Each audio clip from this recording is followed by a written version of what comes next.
Zoominfo shares are under some pressure this morning, and that looks a little odd to us. The company beat analyst profit estimates after the close of trading on Tuesday, and Zoominfo's full-year profit guidance was ahead of analyst forecasts.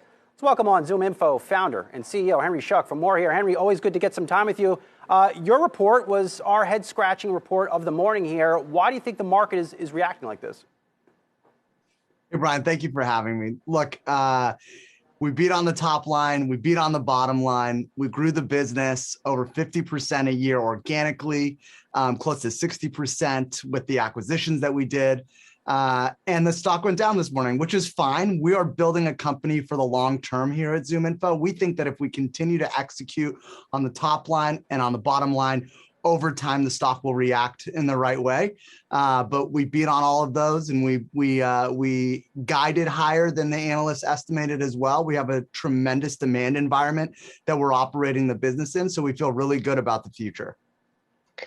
You know, Henry, in doing a little bit of digging and reading into analyst notes this morning, it seems like there were some expectations out there that guidance that you just referred to would be even more than it was. I know for the full year, you guys are looking for adjusted earnings per share of 71 to 73 cents. The consensus was for 69 cents, but I guess you get whisper numbers and things like this where people are even more optimistic. So given that, talk to me about how you sort of philosophize around your guidance and how conservative or lofty you want to be. Look, we want to put guidance out there that we have an opportunity to beat against and then raise throughout the year. That's been our guidance so far. Every quarter that we've been out in the public market, we've beat and then we've raised and we've beat and then we've raised. And so the guidance that we put out for 2022 follows that same philosophy. We evaluate a range of outcomes, and then we put guidance out there that gives us an opportunity to beat and raise throughout the year. And we do that based on our ability to really forecast what the year is going to be, to look at the demand environment that we're in today, the tremendous demand for our products and services, where companies of all sizes are coming to us to digitize the way they go to market. And so it's conservative, but it's also designed to give us an opportunity to beat and raise throughout the year. Henry, there's a lot going on in this world. Inflationary pressures, you have geopolitical risks. Are you seeing any slowdown in demand from those large corporate customers?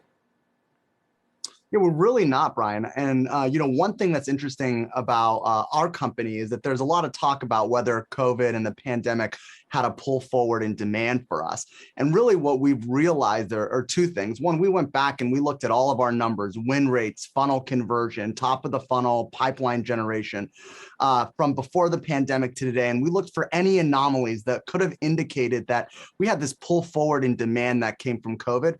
And we didn't see anything in the data that would help, that would make us think that. Additionally, we're creating more demand and more pipeline today than we ever have in our business. And I think that tells us two things. One, companies that came to us during the pandemic and said, hey, we got to go to market in a different way. We can't do events. We can't go to people's offices. Those companies realized two things. One, it's way more efficient to go to market in a digital way.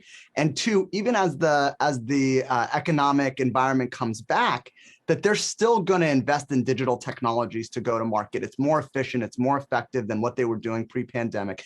And so we continue to see more and more companies come to us, and we've seen no pullback or slowdown in demand related to the macro environment conditions.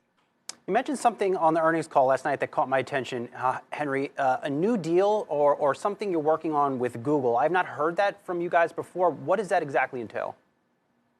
Yeah, so we announced a partnership with Google across the BigQuery and analytics stack, where essentially all of our data about 100 million companies, 150 million business professionals at those companies, what those companies are buying, what they're replacing in their technology stack, what they're researching on the B2B web, all that data will now be available natively inside of BigQuery through our partnership with Google. And so operations professionals, business intelligence professionals are going to be able to query our data natively inside of Google and then enrich those data sets that they're using for territory planning, for account prioritization. They're going to be able to use all that Zoominfo data and insights natively inside of Google. It's the first step towards a much bigger partnership that we have going with Google, where we're both investing from an innovation perspective around these solutions. Henry, I want to ask you about inflation, which has been such a hot topic for us. And we usually talk about it when it comes to sort of consumer goods companies, right? Consumer facing companies. But I'm curious how it's affecting you, not just in terms of, for example, what you're paying your employees, but what you're hearing from clients. Are they having to cut anywhere because of seeing rising costs?